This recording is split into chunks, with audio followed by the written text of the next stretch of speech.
Assalamualaikum warahmatullahi wabarakatuh. Assalamualaikum warahmatullahi wabarakatuh. Perkenalkan, nama saya Salwa Putri Afajriya. Saya berasal dari kelas 12 IPA 5. Hari ini saya akan membacakan bab hal-hal yang membatalkan sholat. Hal-hal yang membatalkan sholat ada 4. Pertama, berbicara. Ada beberapa perincian dalam hal ini. A. Ketika yang diucapkan banyak, 4 kalimat atau lebih, maka sholatnya batal secara mutlak, baik sengaja atau lupa. Ketika yang diucapkan sedikit, tidak lebih dari 4 kalimat secara uruf, maka sholatnya batal jika sengaja. Batasan ucapan yang bisa membatalkan sholat adalah ucapan yang layak digunakan komunikasi dengan manusia. Permasalahan ucapan di dalam sholat. 1. Ucapan sedikit tidak akan membatalkan sholat dalam 3 keadaan: ketika lupa, ketika tidak tahu akan keharamannya, dan yang terakhir, ketika lisannya tidak sengaja mengucapkan. 2. Mengucapkan satu huruf tidak membatalkan sholat, meskipun dengan sengaja, kecuali dalam 3 keadaan, maka membatalkan sholat. Ketika terbaca mat panjang. Yang kedua, ketika memahamkan seperti ucapan ko dari masdar al-wiqayati yang mengandung makna jagalah, atau ucapan a dari masdar al-wiqayati yang mengandung makna kumpulkanlah. Yang ketiga, ketika bertujuan main-main, sebagaimana ungkapan penyusun Safwatu Az-Zubat, tidak berkata pada manusia secara sengaja dengan 2 huruf atau 1 huruf dengan membaca mat, atau memahamkan meskipun disertai tertawa atau menangis, atau zikir dan bacaan yang bertujuan untuk memberi pemahaman saja atau tidak niat apapun, atau berbicara pada orang yang bersin dengan doa yarhamukallah, atau menjawab salam orang yang mengucapkan salam. 3. Seandainya membaca ayat Al-Quran yang mengandung makna berbicara pada orang lain, kalam khithab, seperti ya Yahya khudhil kitaba biqawati, hai Yahya, ambillah Alkitab Taurat itu dengan sungguh-sungguh, atau ucapan masuklah ke dalamnya dengan sejahtera lagi aman. Apakah dapat membatalkan sholat ataukah tidak? Jawabannya, terdapat 4 keadaan dalam hal ini. Yang A, bertujuan membaca Al-Quran saja, maka sholatnya tidak batal. Yang B, bertujuan memahamkan pada orang lain saja, maka sholatnya batal. Yang C, bertujuan keduanya, maka sholatnya tidak batal. D, tidak bertujuan apapun, maka sholatnya batal. 4. Seandainya di dalam sholat mengucapkan zigot, kata-kata yang menunjukkan ibadah seperti memerdekakan, membebaskan hutang, wakaf, i'tikaf, atau nazar, tabarur, seperti ucapan wajib atas diriku karena Allah Subhanahu wa Ta'ala untuk melakukan i'tikaf di masjid ini, atau ucapan wajib atas diriku karena Allah Subhanahu wa Ta'ala untuk bersedekah 100 rial. Apakah sholatnya menjadi batal? Jawabannya, menurut Imam Ibnu Hajar, sholatnya tidak batal. Ar-Ramli sependapat dengan Ibnu Hajar di dalam masalah nazar. Sedangkan dalam hal selain nazar, sholatnya batal menurut Ar-Ramli. Seandainya saat membaca bacaan di dalam sholat butuh untuk berdaham yang bisa mendapatkan 2 huruf, apakah boleh melakukan hal itu? Jawaban, jika bacaan yang wajib seperti Al-Fatihah atau tasyahud akhir, maka boleh untuk berdaham. Jika bacaan tidak wajib seperti surat, kunut, atau mengeraskan takbir intikal, takbir untuk berpindah dari satu rukun ke rukun berikutnya, maka tidak diperbolehkan.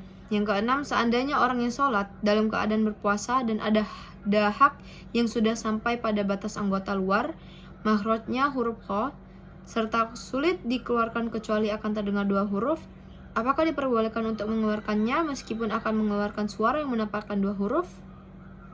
Jawabannya, boleh dilakukan untuk menyelamatkan puasanya dan sholatnya tidak batal meskipun terdengar 2 huruf. Yang 7, seandainya imam berdaham dan nampak 2 huruf, apakah wajib bagi makmum untuk memisahkan diri mufaraqah dari imamnya? Jawabannya, tidak wajib memisahkan diri, karena mungkin imam melakukan hal itu sebab ada uzur, seperti tidak sengaja atau lupa. Karena secara dahir, seorang imam akan menjaga diri dari hal-hal yang membatalkan sholat, sebagaimana ungkapan penyusun Safwatul Az-Zubat. Jika imam berdeham, kemudian nampak dua huruf, maka yang paling utama tidak memisahkan diri dari imam. Menurut Ibnu Hajar, diperbolehkan berdeham untuk mengeraskan bacaan takbir intikal ketika ada hajat agar makmum bias mendengarkan. Berbeda dengan pendapat ini Ar-Ramli dan Al-Khatib. Kedua, melakukan pekerjaan yang banyak. Pekerjaan yang banyak adalah 3 gerakan atau lebih meskipun disebabkan lupa, dengan syarat dilakukan dengan secara terus-menerus. Batasan terus-menerus adalah sekira gerakan kedua dinisbatkan pada gerakan yang pertama dan gerakan ketiga dinisbatkan pada gerakan kedua. Sedangkan yang tidak terus-menerus adalah yang tidak demikian. Yang dibuat pijakan dalam hal ini adalah urf, keumuman yang berlaku. Sebagian ulama memperkirakan tidak terus-menerus jika terpisah dengan kira-kira membaca surat Qul huwallahu ahad atau kira-kira Al-Baqiyatus Sholihat. Permasalahan-permasalahan terkait gerakan yang banyak dalam sholat. 1. Langkah satu kaki dianggap satu gerakan, sehingga kalau kaki yang satu juga dipindah, maka dianggap 2 gerakan.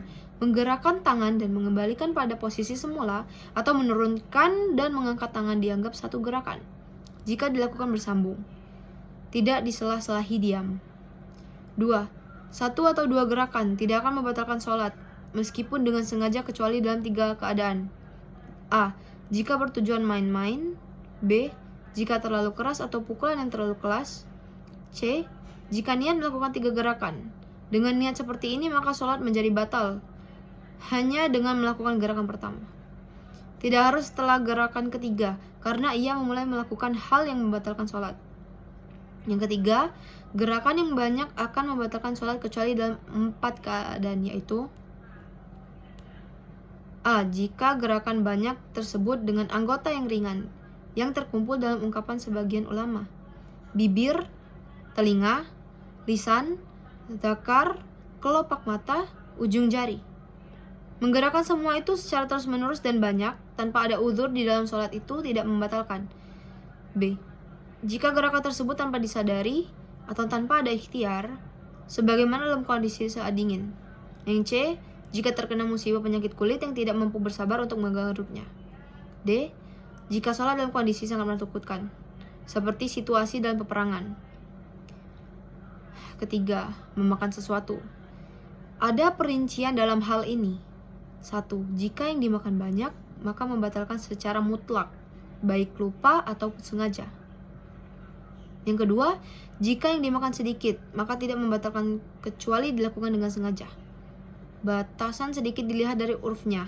Sebagian ulama mengukur sedikit dengan 1 atau 2 biji wijen. Perlu dimengerti bahwa makan yang banyak secara tidak sengaja atau lupa dapat membatalkan sholat. Namun tidak membatalkan puasa, karena secara umum keadaan orang yang sholat sudah bisa mengingatkan bahwa dirinya sedang sholat, sehingga sangat tidak layak kalau sampai lupa makan yang banyak. Berbeda dengan orang yang berpuasa. Keempat, meninggalkan salah satu rukun sholat atau tidak memenuhi salah satu syarat sholat, sebagaimana ungkapan penyusun Safwatul Az-Zubat. Terima kasih. Sekian penjelasan tentang hal-hal yang membatalkan sholat dari saya.